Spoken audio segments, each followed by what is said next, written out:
అదేవిధంగా అధ్యక్ష, Yadadri thermal power project ఆ రోజు ప్రజల సెంటిమెంట్ ఏదైతే ఉందో ఈ ప్రజల సెంటిమెంటును తమకు అనుకూలంగా మార్చుకొని ఇండియా బుల్స్ అనే కంపెనీ గుజరాత్లో 1080 మెగావాట్ల విద్యుత్ సామర్థ్యంతో ప్రైవేట్ సంస్థ నిర్మించదలుచుకున్న ప్రాజెక్టును కేంద్ర ప్రభుత్వం విధి విధానాలలో మార్పు తీసుకొచ్చింది.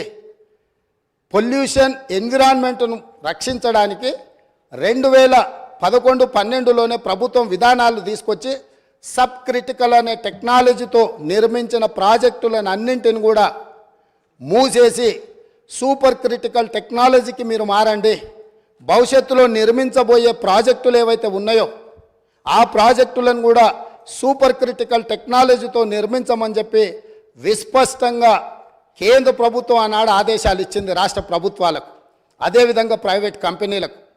అందుకోసము సూపర్ క్రిటికల్ టెక్నాలజీ ఉంటేనే 2013 తర్వాత ప్రాజెక్టులు నిర్మించాల్సిన నిబంధనలు ఉండడంతో గుజరాత్కు సంబంధించిన ఇండియా బుల్స్ అనే కంపెనీ BHELకు ఆల్రెడీ సబ్ క్రిటికల్ టెక్నాలజీతో పర్చేజ్ ఆర్డర్ ఇచ్చి ఉన్నది కాబట్టి ఆ కాలం చెల్లిపోయిన సాంకేతిక పరిజ్ఞానంతో ఆ ప్రాజెక్టు నిర్మించడానికి అవకాశం లేదని తెలిసి ఆ ఇండియా బుల్స్ కంపెనీ BHELకు మా డబ్బులు మాకు వాపసు ఇవ్వండి అని అంటే, మీరు ఆల్రెడీ కొనుగోలు ఒప్పందం చేసుకున్నారు, డబ్బులు చెల్లించారు, మీకు తిరిగి ఇవ్వడానికి కుదరదు. ఎవడైనా తలమాసినోడు ఇది కొనుక్కునేటోడు దొరికితే వాడిని తీసుకొచ్చి మాకు అప్పచెప్పండి, ఆ తలమాసినోడి దగ్గర మేము డబ్బులు తీసుకొని మీ డబ్బులు వెనక్కిస్తామని వాళ్ళు అంటే, తెలంగాణ ప్రభుత్వం నేనున్నా వాళ్ళని వీళ్ళని ఎందుకు ఎత్తుకుంటారు అని చెప్పి వీళ్ళు పోయి ఒక ప్రైవేట్ కంపెనీ మునుగాల్చిన సబ్ క్రిటికల్ టెక్నాలజీతో నిర్మించాల్సిన పవర్ ప్రాజెక్టును కాలం చెల్లిపోయిన దాన్ని మాకు అత్యవసరం ఉంది, 2 సంవత్సరాలనే పూర్తి చేస్తామని ఇదే సభలో ఇక్కడి నుంచి ఆనాటి సభానాయకుడు సభ ముందల దబాయించి మేము చెప్పినాము ఆ రోజు. మీరు కావాలంటే పాత రికార్డులు తిరిగే చూడండి. ఇది సబ్ క్రిటికల్ టెక్నాలజీకి కాలం చెల్లిపోయింది, ఇది ప్రపంచంలో ఎక్కడ మనుగడ సాధిస్తలేదు, దీంతో కాలుష్యం వస్తుంది, విద్యుత్ ఉత్పత్తి సామర్థ్యం తగ్గుతుంది, తద్వారా నష్టము, దీన్ని వద్దు అని మేము చెప్తే ఖచ్చితంగా నేను చేస్తా, 2 ఏళ్లలో పూర్తి చేస్తా అని వారు చెప్పడం జరిగింది అధ్యక్ష. 2 ఏళ్లలో పూర్తి చేయలే అధ్యక్ష భద్రాద్రి పవర్ ప్రాజెక్ట్. 7 ఏళ్ళు పట్టింది భద్రాద్రి కోసం.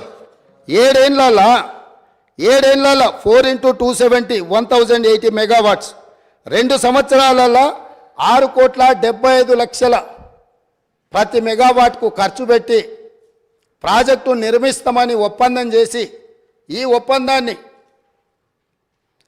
ఒప్పందాన్ని మొదట్లో తక్కువ చూపించి ఈ ప్రాజెక్టు నిర్మాణం ప్రాజెక్టు వ్యయం 9,74,00,000 రూపాయలు పర్ మెగావాట్ అయింది అధ్యక్ష. ఇది పూర్తయ్యే వరకు 7 సంవత్సరాలు పట్టింది. అత్యవసరంగా మనకు అవసరాలు ఉన్నాయి, అనుమతులు తీసుకోవడానికి ఆలస్యం అవుతుంది, టెండర్లు పిలిస్తే కూడా ఆ ప్రాసెస్తోనే ఆ 2 నెలలు టెండర్లు పిలిచే కాలం కూడా వృధా అవుతుంది. 2 నెలలు కూడా నేను సమయాన్ని వృధా చేయదలుచుకోలే, ఎన్ని వేల కోట్లు ఖర్చు పెట్టైనా సరే నా రైతులకు విద్యుత్ ఇస్తా అని ప్రజల సెంటిమెంటును ప్రాతిపదిక చేసుకొని ఆనాటి ముఖ్యమంత్రి గారు 6,75,00,000 రూపాయలకే పర్ మెగావాట్ విద్యుత్తు సామర్థ్యంతో ఉత్పత్తి చేస్తామని చెప్పి భద్రాద్రి పవర్ ప్రాజెక్టును కొనుగోలు చేయడం జరిగింది. తద్వారా ఇండియా బుల్స్ కంపెనీకు మేలు జరిగింది, వాళ్ళ డబ్బులు వాళ్ళకు వచ్చినాయి. కానీ ఇది 7 సంవత్సరాలై 9.74 కోట్లతోనే ఈరోజు ప్రాజెక్టు పూర్తయింది. ఈరోజు ఇది ఉత్పత్తి కూడా సరైన విధంగా లేకపోవడం వల్ల సేమ్ టైం KTPS ఇదే ప్రభుత్వంలో ఉన్న 7వ దశ 48 నెలల్లో సూపర్ క్రిటికల్ టెక్నాలజీతో, అది సబ్ క్రిటికల్ టెక్నాలజీ, ఆ టెక్నాలజీ కాలం చెల్లిపోయింది.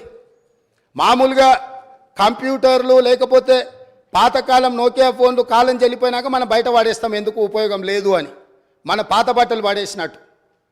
అట్లాంటి పడేసిన వాటిని దాదాపుగా 10,000 కోట్లు పెట్టి నిర్మాణం చేసి తెలంగాణను నిండా ముంచిండ్రు.